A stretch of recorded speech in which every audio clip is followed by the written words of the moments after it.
A Course in Miracles, Workbook, Lesson 134. Let me perceive forgiveness as it is.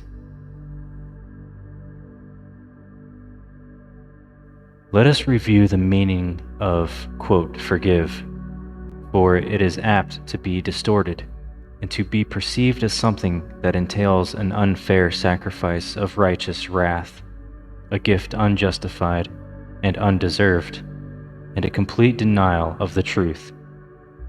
In such a view, forgiveness must be seen as mere eccentric folly, and this course appear to wrest salvation on a whim. This twisted view of what forgiveness means is easily corrected when you can accept the fact that pardon is not asked for what is true. It must be limited to what is false. It is irrelevant to everything except illusions. Truth is God's creation, and to pardon that is meaningless. All truth belongs to Him, reflects His laws, and radiates His love. Does this need pardon? How can you forgive the sinless and eternally benign?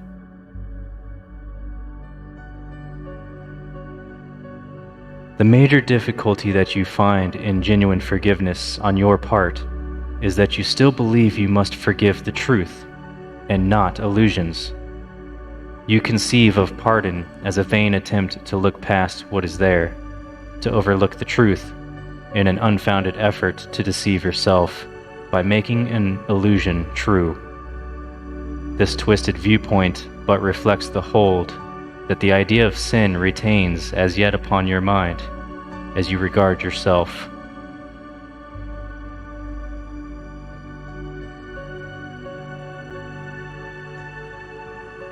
Because you think your sins are real, you look on pardon as deception, for it is impossible to think of sin as true and not believe forgiveness is a lie.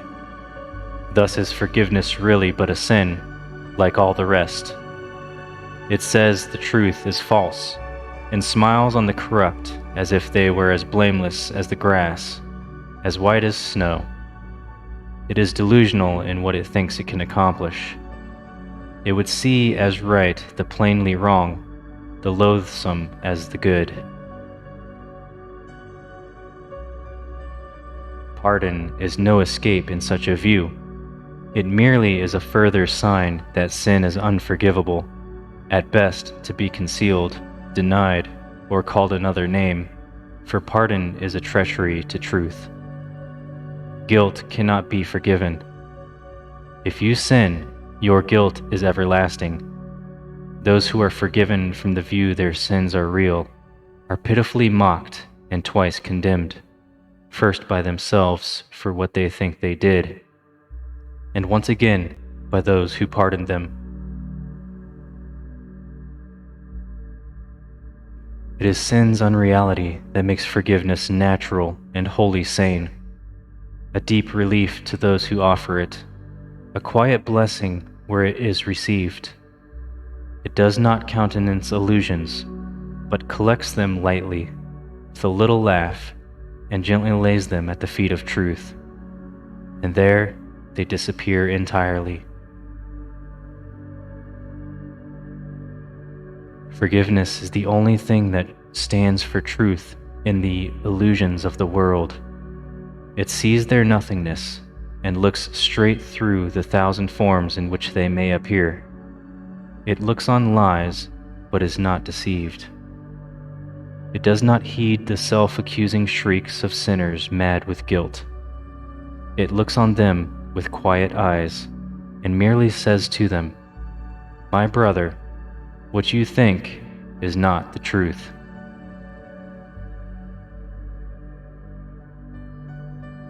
The strength of pardon is its honesty, which is so uncorrupted that it sees illusions as illusions, not as truth.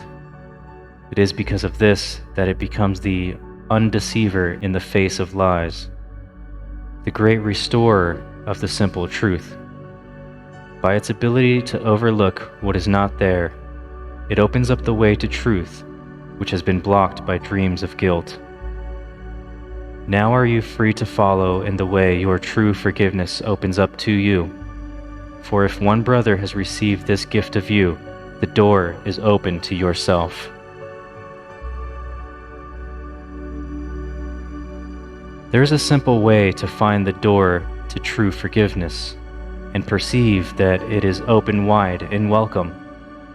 When you feel that you are tempted to accuse someone of sin in any form, do not allow your mind to dwell on what you think he did, for that is self-deception.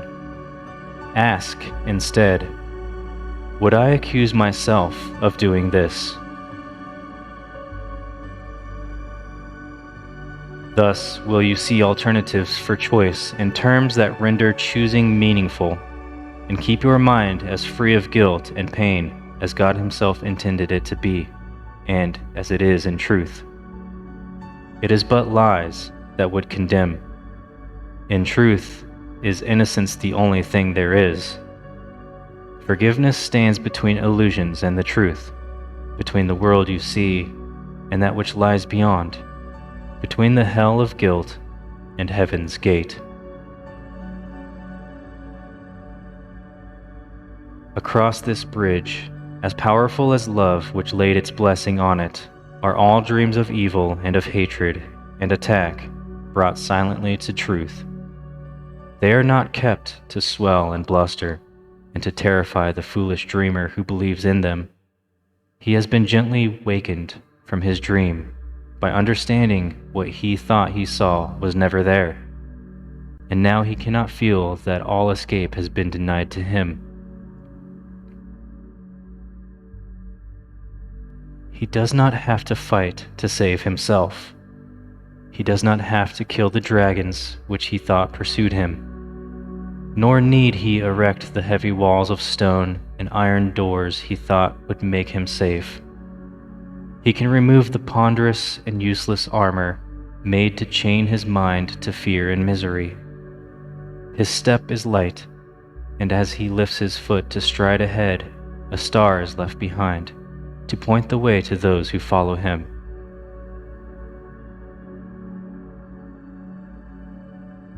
Forgiveness must be practiced, for the world cannot perceive its meaning, nor provide a guide to teach you its beneficence.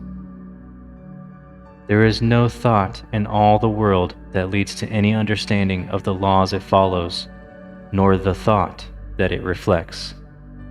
It is as alien to the world as is your own reality, and yet it joins your mind with the reality in you.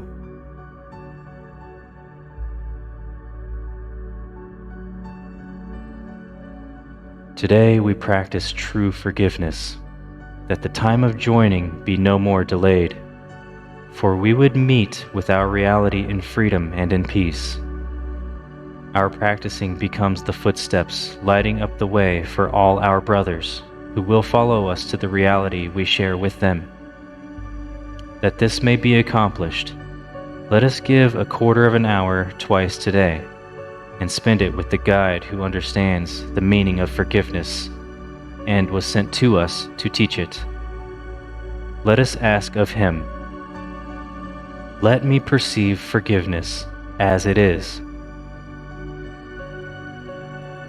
Then choose one brother as he will direct, and catalog his, quote, sins, as one by one they cross your mind.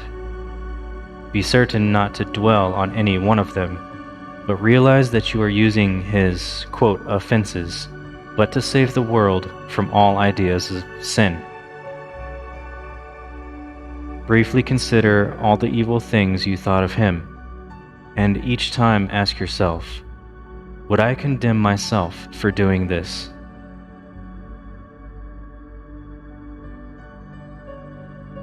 Let him be freed from all the thoughts you had of sin in him, and now you are prepared for freedom. If you have been practicing thus far in willingness and honesty, you will begin to sense a lifting up, a lightening of weight across your chest, a deep and certain feeling of relief. The time remaining should be given to experiencing the escape from all the heavy chains you sought to lay upon your brother, but were laid upon yourself.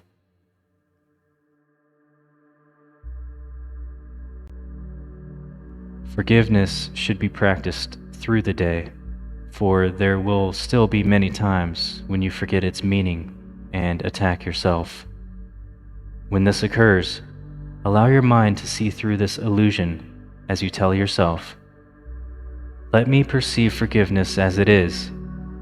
Would I accuse myself of doing this? I will not lay this chain upon myself."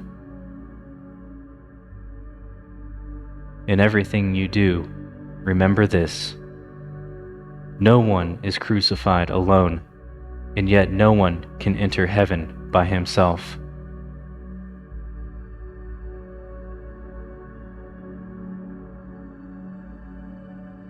Now, close your eyes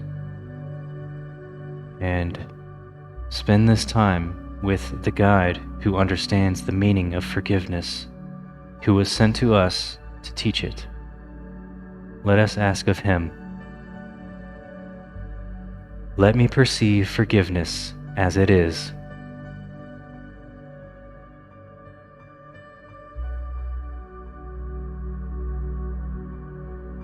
Now choose one brother as he will direct, and catalog his quote sins one by one as they cross your mind. Do not dwell on them, but realize that you are using his quote offenses, but to save the world from all ideas of sin. Briefly consider all the evil things you thought of him, and each time ask yourself, would I condemn myself for doing this?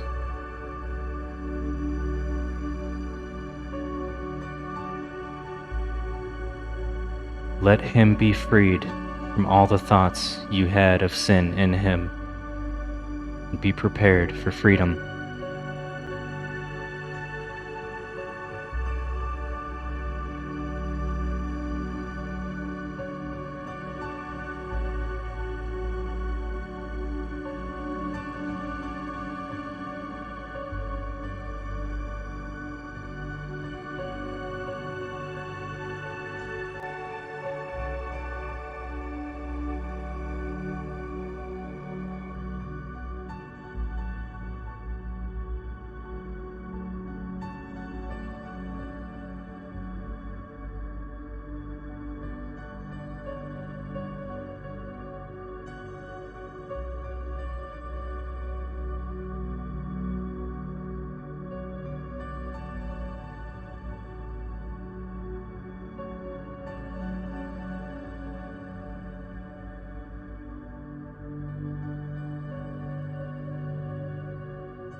and now you are prepared for freedom.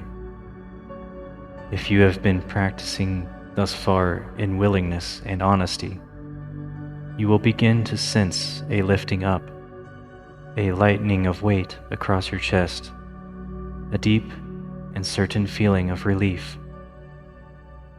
The time remaining should be given to experiencing the escape from all the heavy chains you sought to lay upon your brother, but were laid upon yourself.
Okay. This concludes Lesson 134. Remember to revisit this longer practice period one more time before the end of the day. In everything you do, remember this: no one is crucified alone, and yet no one can enter heaven by himself. Forgiveness should be practiced through the day, for there will be still many times when you forget its meaning and attack yourself.